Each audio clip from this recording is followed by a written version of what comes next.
M Kumar mathematics classes class 11th। क्या चल रहा था? कोनिक सेक्शन, कोऑर्डिनेट के अंदर कोनिक सेक्शन में इलिप्स चल रहा था। इलिप्स का 2 क्लास चला है। आज तीसरा लेक्चर इलिप्स पे ही है। इलिप्स का लंबा लेक्चर हुआ है।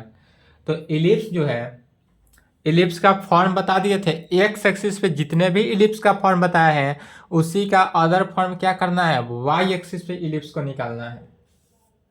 तो कहेंगे टॉपिक डालना है other form of N ellipse. Topic क्या डालेंगे?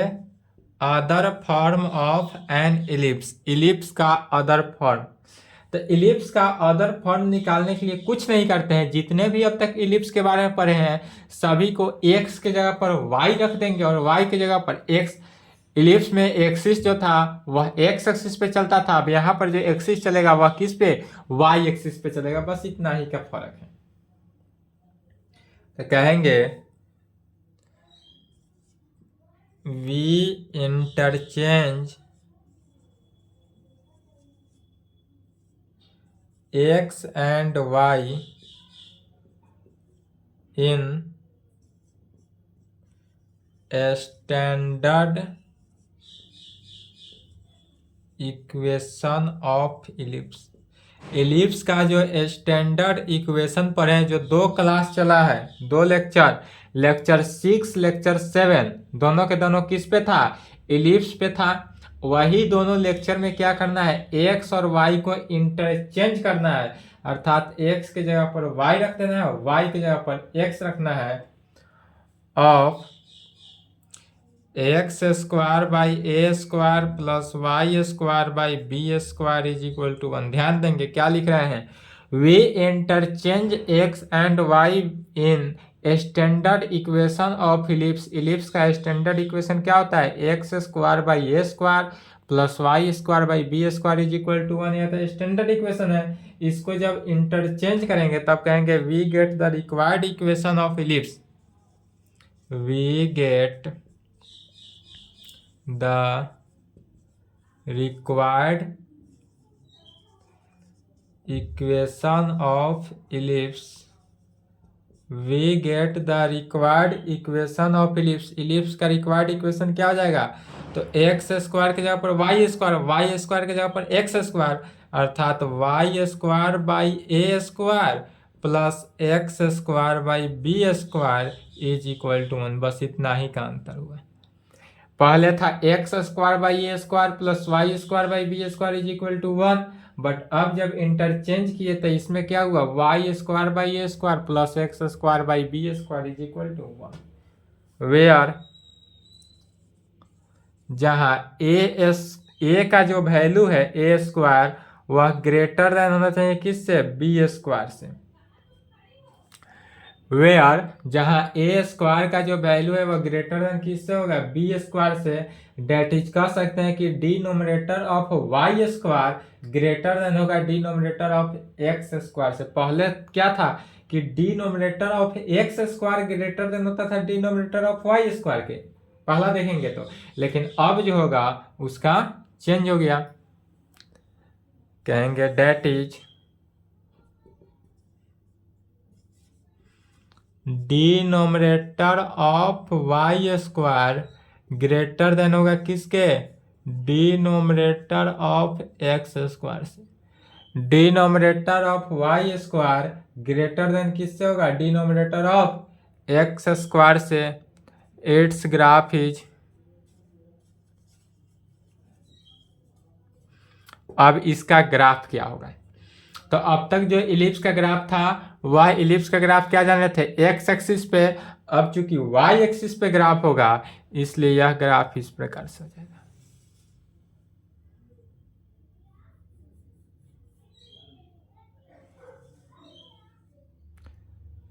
ये तो एक्स एक्सिस हुआ,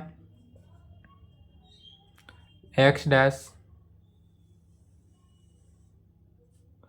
Y axis, y axis,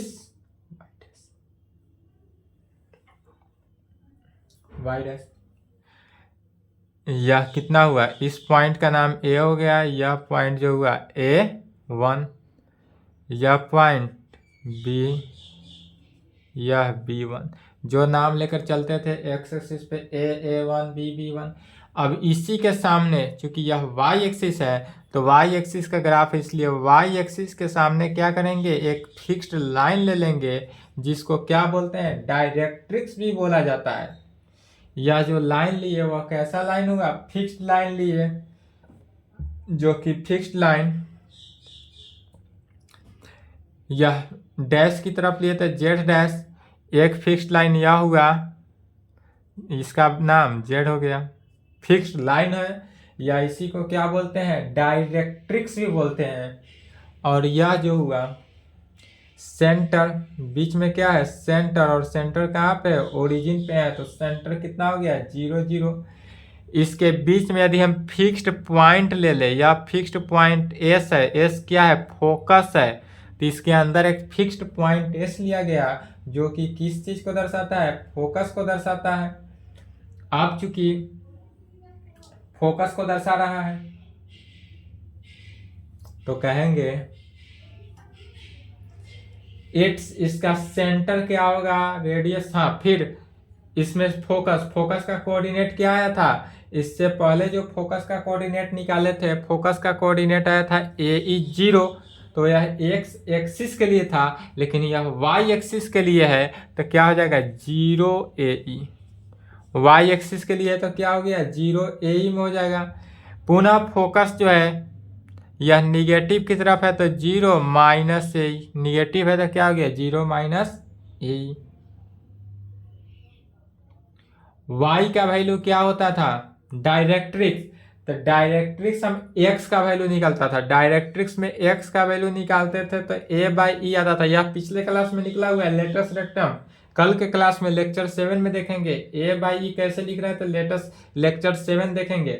lecture 7 में निकला हुआ है A/E, तो इसलिए x बराबर उसमें आया था x is equal to A/E, लेकिन यहाँ पर क्या हो जाएगा y is equal to A/E, ये इतना ही चेंज करना है।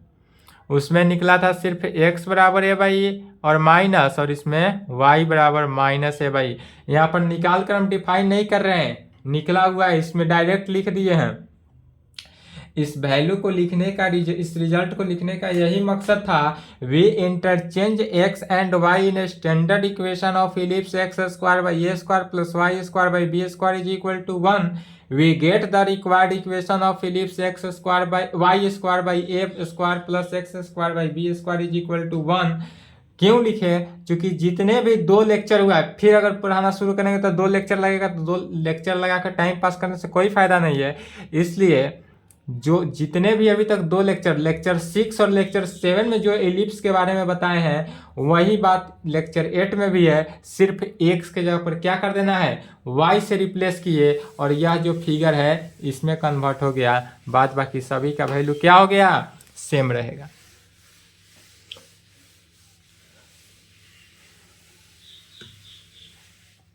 सभी का वैल्यू सेम हो जाएगा,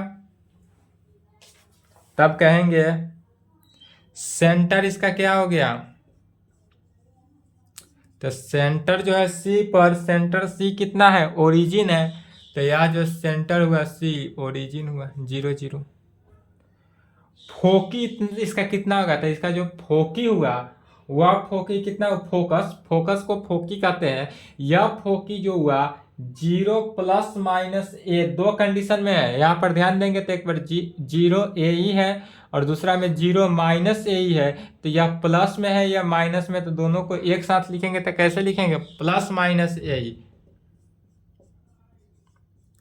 फोकी 0 प्लस माइनस AE। इससे पहला जो लेक्चर था उसमें x एक्सिस पे क्या होता था plus minus AE 0, y axis वहां पे 0, यहां पर x एक्सिस 0। डायरेक्ट्रिक्स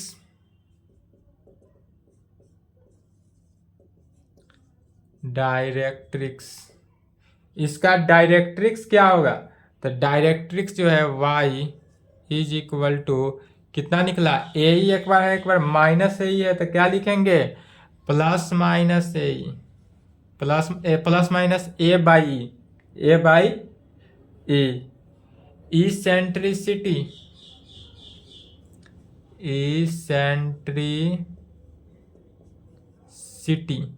इसका इसेंट्रिसिटी क्या होगा? इसेंट्रिसिटी को ई से डिनोट करते हैं, तो इसेंट्रिसिटी निकालने का रिजल्ट यह भी प्रूफ किया गया है। यहाँ पर डायरेक्ट लिखना है, इससे पहले प्रूफ किया गया है। क्या प्रूफ किए थे? 1 minus b square by a square. सभी का प्रूफ पिछले लेक्चर में किया गया है। इसके आगे आ जाता है लेटस रेक्टम। इसका लेटस रेक्टम क्या हो जाएगा? तो 2 into b square by a, 2 into b square by a. Latus rectum same रहता है, इसेंट्रिसिटी सेम रहता है, डायरेक्ट्रिक्स में सिर्फ यहाँ एक्स रहता था तो वाई हो गया। जहां जहां एक्स था वाई चेंज किए हैं, बस इतना ही फर्क है। अब कहेंगे major axis A1, major axis A1, major axis A1 act along हो गया वाई एक्सिस। पहले जो मेजर एक्सिस था वह एलोंग होता था एक्स एक्सिस के, माइनर एक्सिस होता था वाई एक्सिस के एलोंग। बस इस कंडीशन में क्या हो जाएगा? मेजर एक्सिस जो है वह वाई की एक्सिस के एलोंग और माइनर एक्सिस जो है वह एक्स एक्सिस के एलोंग। तो कहेंगे major axis A1 act along x axis and minor axis B1 act along y axis. और जो माइनर एक्सिस है वह किसके एलोंग? वाई एक्सिस के। सॉरी, पुराना वाला ही लिखा गया है। मेजर एक्सिस A1 जो है, मेजर एक्सिस A1 वह एलोंग किसके? एक्स एक्सिस के, और वाई एक्सिस के एलोंग वाई एक्सिस या वाई एक्सिस के एलोंग ना है। ए जो है किसके? वाई एक्सिस के एलोंग, और माइनर एक्सिस जो है वह एक्स एक्सिस के एलोंग होगा।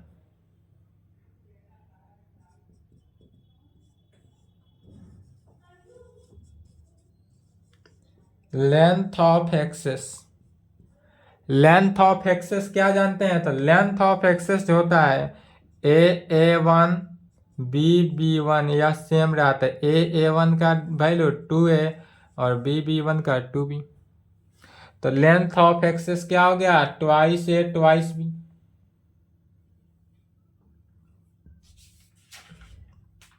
चलिए लिखें यहाँ तक।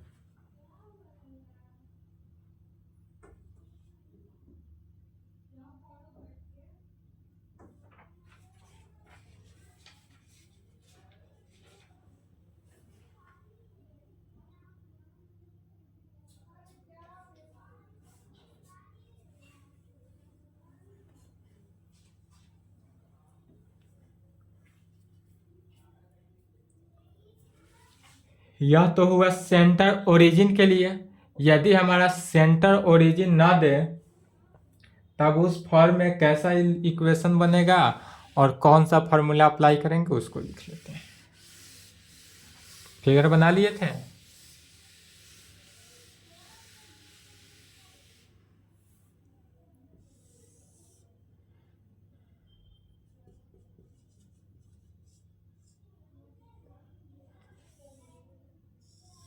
यदि यह एक्स एक्सिस है, वाई एक्सिस है, यदि एलिप्स जो है फर्स्ट क्वाड्रेंट में दे दें जिसका सेंटर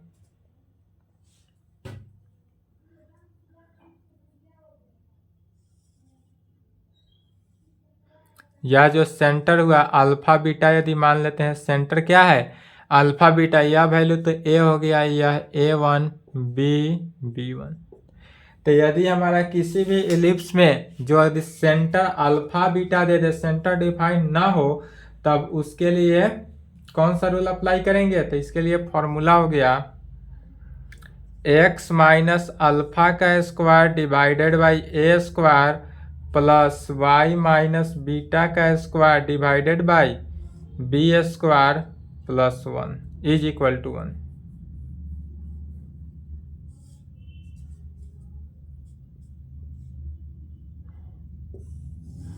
यदि सेंटर डिफाइन हो, ओरिजिन से यदि पास नहीं करता हो, ओरिजिन यहाँ पर यदि कोई भी इलिप्स ओरिजिन पे पास नहीं करता हो, तब उस कंडीशन में क्या होगा, x माइनस अल्फा का square by a square plus y minus beta का स्क्वायर, बीटा है बी नहीं है, y माइनस बीटा का square divided by b square is equal to 1। चलिए यहाँ तक लिखेंगे।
Define hyperbola.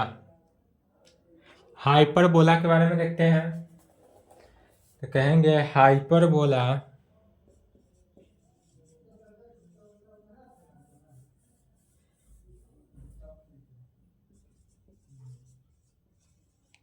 Hyperbola is a conic section.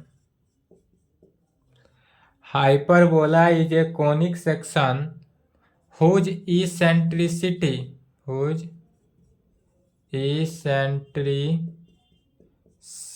जिसका eccentricity क्या होता है, e लेस देन 1, माने eccentricity जो है eccentricity को क्या कहते हैं, e is greater then, less than नहीं, is greater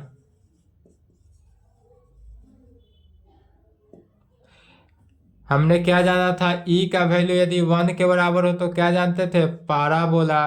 e less than 1 था तो इलिप्स, और यदि e ग्रेटर देन 1 हुआ तब हाइपरबोला। तो e लेस के कंडीशन है, यहाँ पर क्या हो जाएगा, हाइपरबोला है चूंकि, तो हाइपरबोला के कारण इसेंट्रिसिटी जो है वह इसेंट्रिसिटी क्या होगा, e ग्रेटर देन 1 होगा, अर्थात इसेंट्रिसिटी जो होगा e का वैल्यू वह 1 से क्या होगा, बड़ा होगा। इसेंट्रिसिटी क्या होगा, 1 से बड़ा होगा।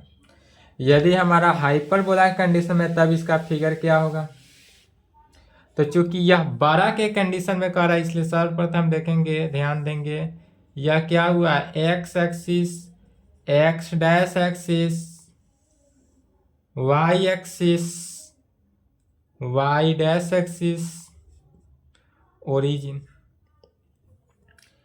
हाइपरबोला के कंडीशन में तो पहले conic section, hyperbola is a conic section whose eccentricity is greater than, तो इसेंट्रिसिटी जो है 1 से बड़ा होगा, तो इसके लिए कोनिक सेक्शन को ले लिए, और एक कोनिक सेक्शन इस तरफ से भी ले लिए। हाइपरबोला का फिगर समझ लेना है, हाइपरबोला का जो फिगर समझ लिए, सब समझ लिए। तो यह जो कोनिक सेक्शन लिया गया, अब फिर क्या जानते हैं, एक फिक्स्ड लाइन ले लेते हैं, इस फिक्स्ड लाइन को ही डायरेक्ट्रिक्स भी कहा जाता है। यहाँ पर भी ये क्या किए, फिक्स्ड लाइन ले लिए, और इस फिक्स्ड लाइन को क्या कहेंगे, डायरेक्ट्रिक्स कहते हैं। एक फिक्स्ड पॉइंट एस ले लेते हैं, जिसको क्या कहते हैं, फोकस कहते हैं। पुनः एक फिक्स्ड पॉइंट यहाँ पर S1 ले लेंगे, जिसको भी फोकस ही कहेंगे। या फिक्स्ड पॉइंट S जो हुआ वह क्या हुआ, फोकस हुआ। अब फोकस से कोनिक सेक्शन पे एक लाइन खींचते हैं और जिस पॉइंट लाइन पे बनता है इसको क्या कहते हैं, लोकस कहा जाता है, और इसको P मान लेते हैं। यह जो हुआ लोकस हुआ और यह लोकस क्या बना, P मान लिए। फिर लोकस से डायरेक्ट्रिक्स पे परपेंडिकुलर डाल दिए जिसका नाम M दे दिए, और यह चूंकि एक्स एक्सिस पर है इसलिए यह वैल्यू क्या हुआ, Z हुआ। तो mz जो हुआ, अब यदि इतना वैल्यू को हम हटा दे तो राइट हैंड साइड ध्यान देंगे तो कोनिक सेक्शन बन गया। यह डायरेक्ट्रिक्स mz जो है डायरेक्ट्रिक्स या क्या है, फिक्स्ड लाइन हुआ। mz जो हुआ फिक्स्ड लाइन हुआ। s फिक्स्ड पॉइंट हुआ जिसको फोकस कहा गया। p जो पॉइंट है यह पॉइंट क्या दर्शाता है, लोकस को दर्शाता है। और m जो है लोकस से डायरेक्ट्रिक्स पे मिलाया हुआ या डाला हुआ परपेंडिकुलर भी कह सकते हैं। चलिए अब इस कंडीशन में इसेंट्रिसिटी का जो वैल्यू होगा वह क्या होगा, ग्रेटर देन 1 होगा। ई का वैल्यू ग्रेटर देन 1 हुआ। इधर से भी बनाना चाहें तो एस को क्या करेंगे, लोकस से मिला दिए तो इसको P1 ले लेंगे, यह हो गया M1, इसको कहेंगे Z1। चूंकि निगेटिव की तरफ है तो सभी को क्या कहेंगे, 1 1 से दर्शाएंगे। जो अभी फिगर बना है इसी को लैंग्वेज में लिख रहे हैं, फिगर को ही लैंग्वेज में लिखा जा रहा है, इसलिए चले साथ साथ लिख सकते हैं। जो फिगर समझ गए उसी को लैंग्वेज में लिखा जा रहा है।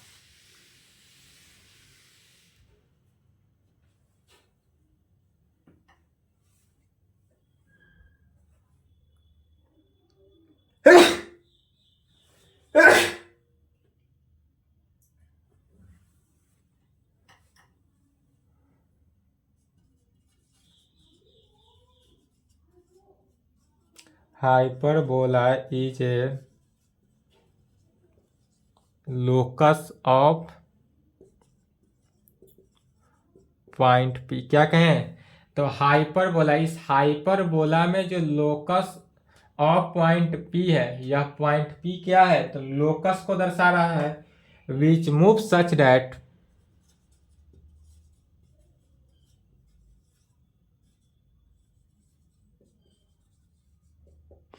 which moves such that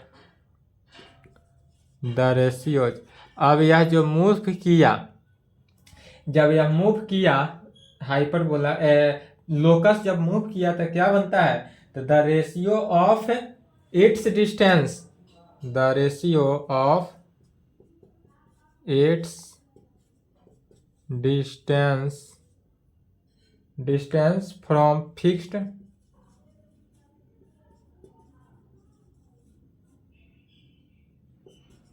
point S, from fixed point S. अब यह फिक्स्ड पॉइंट एस से यह रेशियो जो है क्या कर रहा है, मूव कर रहा है।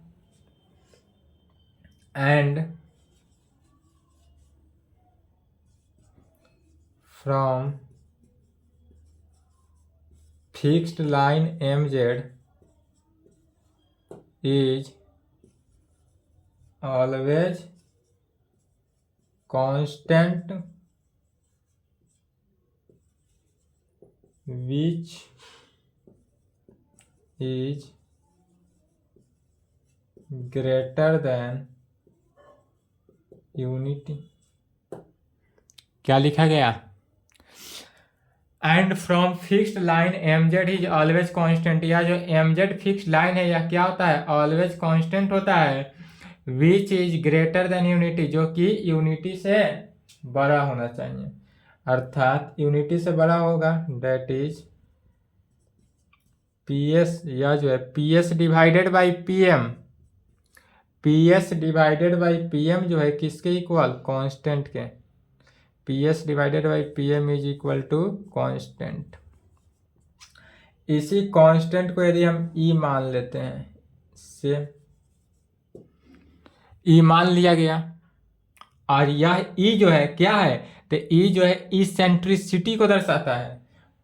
वेयर E जो है इसेंट्रिसिटी को दर्शाता है, और E जो है ग्रेटर देन 1 हो, इसेंट्रिसिटी है, ई क्या है, तो ई जो है हमारा वह इसेंट्रिसिटी है, और यह इसेंट्रिसिटी का वैल्यू जो है ग्रेटर देन 1 है, तभी तो ई माना गया है। इसी को प्रूव कर देंगे।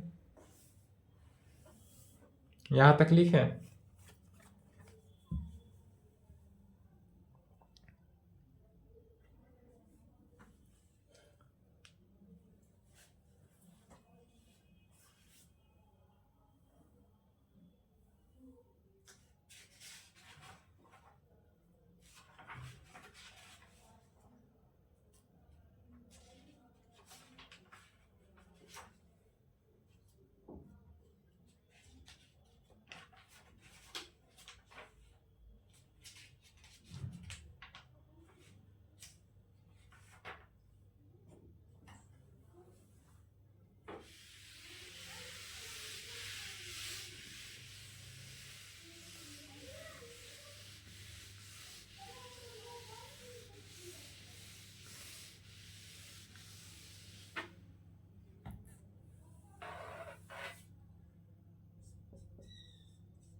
या तो पाराबोला एलिप्स के लिए भी सेम लैंग्वेज था।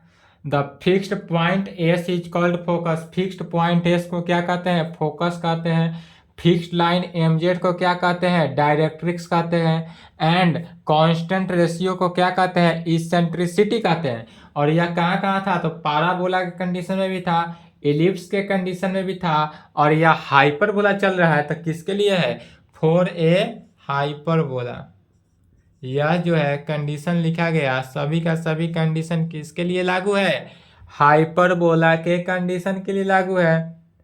तब ये इस फॉर ए हाइपरबोला, और हाइपरबोला के कंडीशन में इसेंट्रिसिटी का जो वैल्यू होगा, इसेंट्रिसिटी, यही इसेंट्रिसिटी जो हुआ, ई क्या हुआ, ग्रेटर देन 1 हुआ। ई का वैल्यू अर्थात इसेंट्रिसिटी जो हुआ क्या हुआ, ग्रेटर देन 1 से बड़ा। जहां 1 से बड़ा हुआ वह क्या हो गया, पारा हाइपरबोला। यहां तक लिखे। चूंकि क्लास छोड़ने का टाइम हो गया, इसलिए चलिए आज की क्लास को यहीं पे संपन्न करते हैं। इसके आगे रिजल्ट है। रिजल्ट किसका देखेंगे, हाइपरबोला समझ लेंगे, इलिप्स याद कर लेंगे, पहले ध्यान देंगे। इलिप्स का रिवीजन कर लेंगे, चूंकि हाइपरबोला का इक्वेशन हो जाता है x square by a square minus y square by b square is equal to 1। यह जो रिजल्ट है किसके लिए, हाइपरबोला के लिए। हाइपरबोला का यही इक्वेशन होता है। अब इसी इक्वेशन पर क्या देखना है, इसका लेटेस्ट रेक्टम फोकस, जो जो वैल्यू अभी तक इलिप्स के बारे में देखते आ रहे हैं सभी को अब माइनस के कंडीशन में देखेंगे। इलिप्स में प्लस था, इलिप्स में यहाँ वैल्यू प्लस था, हाइपरबोला में यह सिर्फ माइनस है, इतना ही का अंतर है। तो चलिए इलिप्स को रिवीजन करके आएंगे, नेक्स्ट क्लास में हाइपरबोला का रिजल्ट चलेगा। यहाँ तक कंप्लीट कर लें।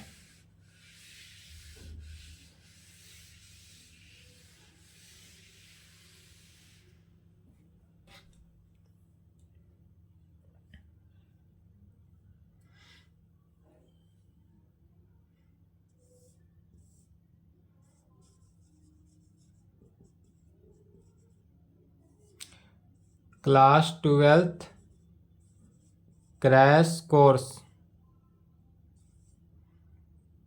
कब से स्टार्ट हो रहा है, 1 दिसंबर 2023 से। यदि कोई हो तो उन्हें इन्फॉर्म कर देंगे कि 12th क्लास का क्रैश कोर्स स्टार्ट हो रहा है कब से, 1 दिसंबर 2023 फ्राइडे से स्टार्ट होगा। आज वेडनेसडे हो गया, फ्राइडे से स्टार्ट होगा क्रैश कोर्स 12th क्लास के लिए। और यह क्लास का टाइम क्या रहेगा, टाइमिंग होगा 4:30 PM से लेकर 6 PM, 4:30 PM से 6 PM, 1.5 घंटा का समय रहेगा जिसमें 1 आवर क्लास चलेगा। और सबसे खुशी की बात कि यह क्लास लाइव क्लास होगा, लाइव क्लासेस होगा। अभी आप लोगों को मिल रहा है वीडियो, जो हम खुद वीडियो बनाते हैं उसके बाद अपलोड करते हैं, बट यह क्लास क्या मिलेगा आपको, लाइव क्लासेस मिलेगा, जो यूट्यूब पे नहीं मिलेगा।